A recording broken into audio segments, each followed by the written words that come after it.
Arno, I came to listen to you. Good morning, everyone, and Happy New Year.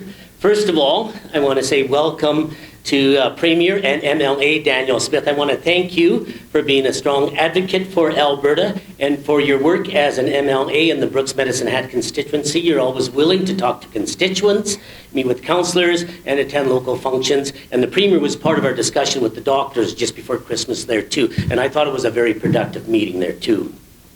I want to say thank you to Reeve Arnold Dorkson for our solid relationship with the County of Newell and his support for rural Alberta, for the beef industry, and for agriculture.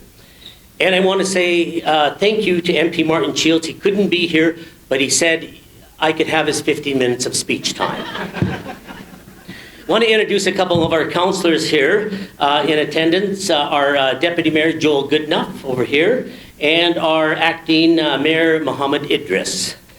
Also in attendance, my wife Kathy and my son Addison. I want to say it was a really tough year. So difficult, I had to start my own recall petition. And I couldn't get anybody to sign it, even my wife who likes that big budget for the mayor's wife's wardrobe. I just want to point out too that since I've been mayor, the Brooks Bandits have never lost a championship. 2 Centennial Cups and a Rocky Mountain Challenge. That's the hat trick for me. And they're going for the 4-peat this year as they have a good shot at winning the Fred Page Cup. My topic today is going to be split into about 3 parts with a little ending here too. I'm going to talk about the past year, and it's been really good for development in Brooks. I'm going to talk about the challenges we face, and then I'm going to talk about the opportunities. And I have a short video about how newcomers look at our community. And I do this video because sometimes we need outside people to tell us that we're doing a pretty good job here. And that's why I'm going to show the video. It's very short, only 120 seconds. And it's an election year, and many people are wondering about my intentions. I'm going to talk about the past year. One of our biggest challenges has been the lack of rental units and housing, but we've had a pretty good year. Between what's being worked on and what's in the queue, there's over 300 units. Now, to put that into perspective, and I thought I saw Brent Altwaz around here, I think he was with Lakeside Packers when they first expanded in 96, 97, 98. In those 3 years, Brooks was in a little boom. We had 489 units over those 3 years.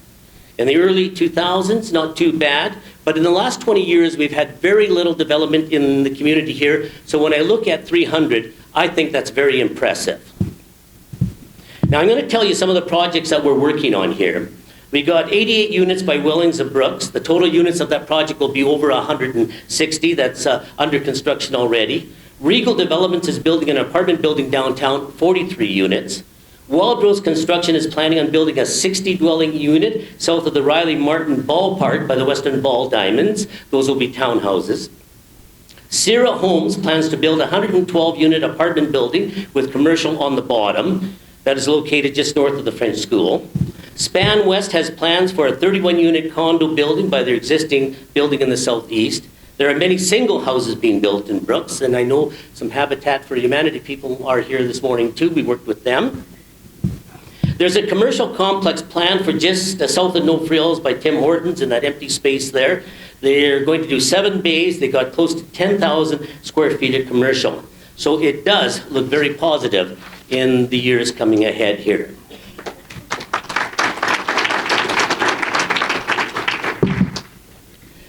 Now this does not just fall into our lap. It does take work. We have a council that is committed to economic development and growth, and we have a strong economic development team. They've been busy meeting with realtors and developers who are at the front lines. We've had good meetings with these people and working on ways that we can speed up the process and reduce the red tape in getting developments in Brooks here too. And I'm going to send out a nice compliment to our development team, and they're here this morning here too. Lisa Tiffin, Mitch Iwasa, and Bailey Boulay. So thank you very much. You guys are doing a tremendous job. The city of Brooks also went under some rezoning. We didn't do like Calgary and do a blanket rezoning. We did, however, rezone parts of the community to increase multifamily and add secondary suites. Now, one of our major issues in our community here when we have development is parking. We have to look on ways on solving that. I'm going to talk about some of the other big stories this past year. One of the big stories this past year was the Brooks Bandits leaving the AJHL and moving to the BC Junior Hockey League. I bring this up because they're major tenants to our arena there. I was not a fan of them moving to the BC Junior Hockey League, but it was their business decision, and the Bandits still have a very positive influence on this community here too. The new Brooks Junior High School has been approved, and that's about a $41 million project there too. Construction will start shortly. The chairperson, Pat Connor, was at Joint Services a couple weeks ago explaining the timeline. I think they're going to get started here in February. We're excited about that. That's good economics for the community here too. We worked with the Grassland School Division for a replacement for the football field. We were going to do it at the rodeo grounds.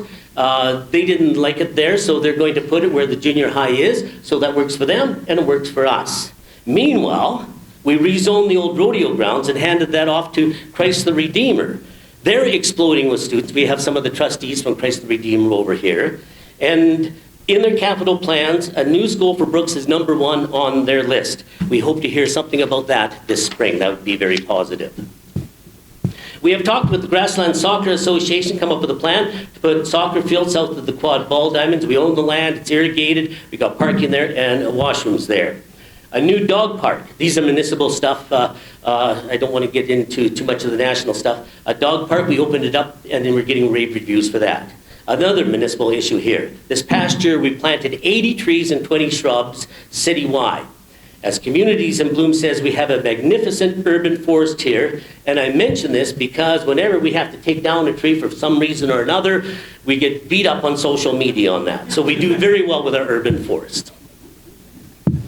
And I'm going to probably, there's a few things that Reeve Dorkson said, I'm going to just double up on it too, but there, when we look at the Brooks Newell region, I think of us as one entity. He talked about the JBS expansion, the $80 million plant there for the automated warehouse and for making the hamburgers, the Wendy's hamburgers for all the Wendy's from Manitoba right to Victoria, BC there too. I think that's a great story for Brooks and as Reeve Dorkson said, also for the cattle industry too.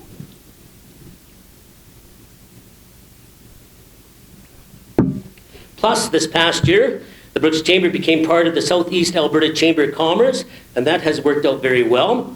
They had a successful trade show and are really working hard in the community, so thank you very much. Now, some of the challenges. Attainable housing and higher rents are a challenge in Brooks, but with new units coming in place, it is hoped that the rents will stabilize. Another challenge we have is wastewater capacity. That could have implications for growth.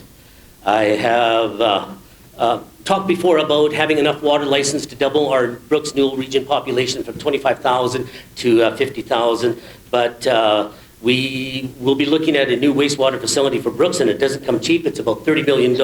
We're looking for grants for that and funding that through our utility program there too. This is one of my favorite topics and a major challenge that we have, and not only in this community, but probably most communities across Alberta, especially in southern Alberta, whether it be Medicine Hat, Bizano, Calgary, or Canmore, is NIMBYism. That stands for Not in My Backyard. As a council, we have to listen to the concerns of everybody. In some cases, they're valid, and we work with them. In other cases, NIMBYism simply doesn't make any sense. And I'm going to give you an example. We had 2 businesses that were planned along 2nd Street in an area zoned commercial. It went through MPC no problem because they have certain rules to follow. But ideology got in the way, and it went to the Subdivision Appeal Board and it was turned down. I just get so disappointed when we lose business in the community on ideological reasons there too. Transportation is a challenge for us. We tried to do a pilot program on that, but it cost was a little bit too high. We haven't given up on that, and we're looking at other solutions.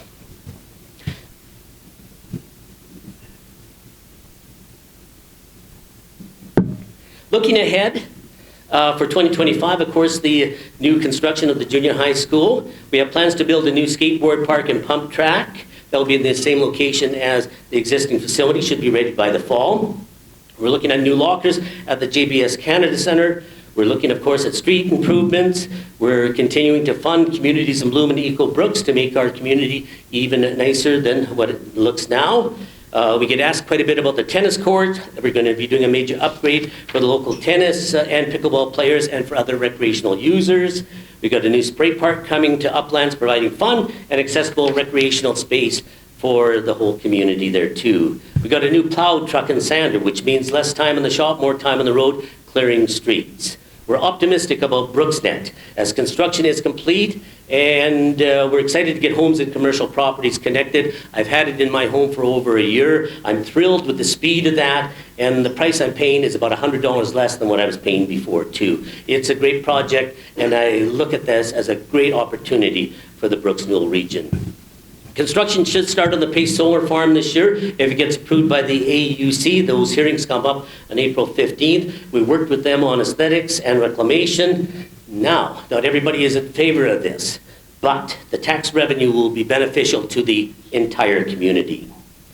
And the county of Newell and the province have worked on plans for a new road coming out of GBS, as Reeve Dortson had said, and so they don't have to cross the Trans-Canada Highway. I'm going to tell a little story. It just happened on Monday. My son and I were hauling some stuff out to the landfill, and it was about 3 o'clock, so I'm driving along there, and I said to my son, oh, it looks like shift change. Just when I said that, a car came in front of me, clipped the truck, went into a 360, hit the ditch, wiped out a power pole. We were all right. My son and I went back to see him. He was all right there, but I can't wait for that road to finally get done. I'm optimistic about that, and I know you mentioned that it will get done this spring here too, so that's great news here too. And the Premier, in speeches from the past too, has talked about the overpass at the Trans-Canada Highway 36, and I think that that's great news when that comes to fruition. Potentials in the area here, I might double up a little bit here too. I always felt that the agri-food business has a lot of potential here. We look at JBS, they employ 3,300 people. The domino effect of their business is just throughout the community there. They have an annual payroll of about 150 million, probably a lot more than that, and they're very good corporate citizens too. We have people from the EID here. There's a lot of potential for new crops and maybe new growth in the agri-food business. And we're very thankful for the work the county in Newell is doing with the Crop Diversification Center. It has a lot of potential for this area here too. And also Reeve Dortson talked about the hydrogen hub. That looks promising for this area too. I enjoyed your topic on energy for this area here too. I think we have a lot of potential for that too. The Premier has talked about AI and the big plans they have up in Grand Prairie. Is there potential for such operations around Brooks? We have the natural gas, we have the land, and the water to cool the units there too. For tourism, we have to continue to market our area. We have 25,000 people coming to Calgary for the International Rotary Conference in June. Is there some way we can bring some of those people to this side of the province here too, instead of them going to Banff and Kananaskis there too? And I know our tourism committee is working on that. Tourism Committee is also working on an agri-tours, which is great too. Just want to mention, reiterate, we have great camping in the area, wonderful lakes thanks to the EID, and of course we have Dinosaur Park. Could the Newell region, here I have a thought about this, I enjoy the Amazing Race Canada. Could the Newell region be part of the Amazing Race Canada? How do we get involved in that?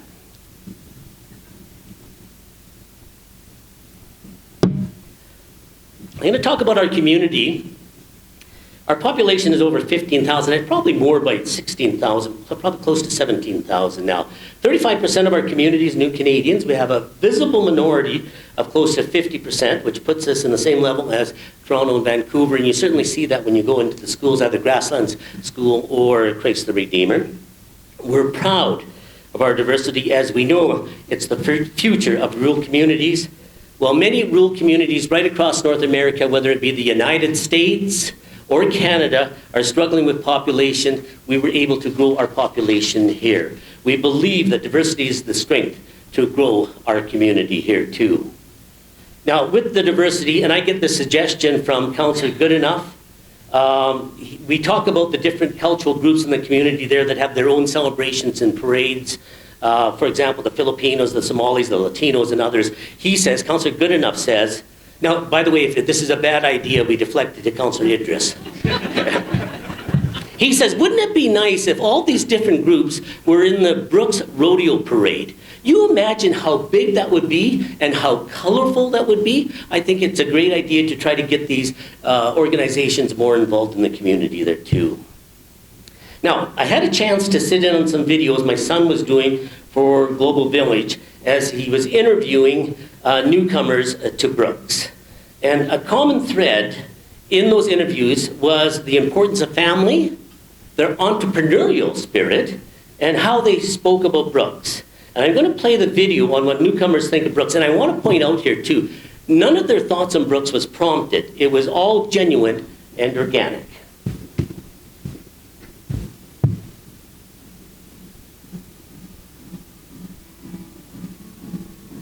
Brooks is a really good example of, I would say, the small scale of Canada. It's very diverse in community, like you will see diversity in ethnicity, like there are like, I almost like see the patient from like 20 to 25 different, ethnicity or groups. And initially I wasn't sure like how we will work with the different ethnicity or different group of people, but we learn a lot from each other and we work with each other. So that's the great thing about the group I have noticed here. So it's a really good example of small scale, whole Canada.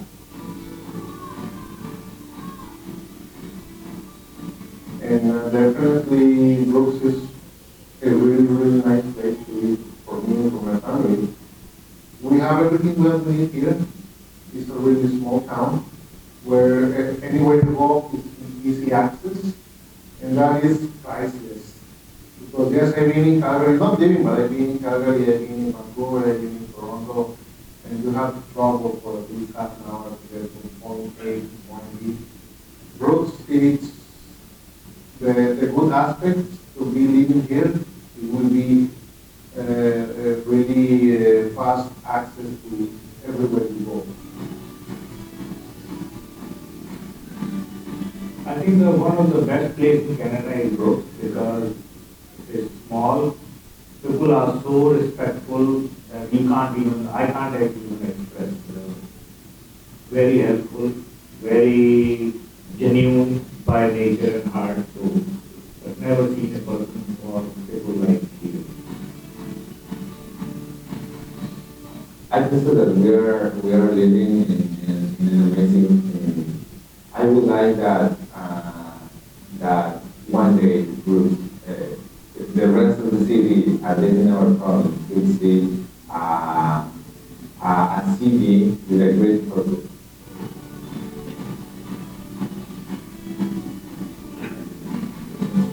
When we came, my parents were very eye-opening. It was very eye-opening for them. We had never seen other cultures, see religious Mexican. Like, I love that we can coexist. We are very fortunate to live here in Brooks.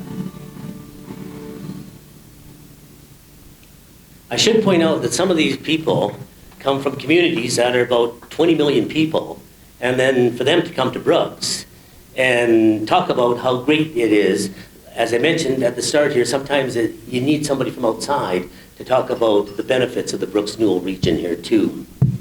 I want to finish off, I want to thank Global Village for the use of those clips there too, and my son Addison produced it, or put it together for me, so thank you very much.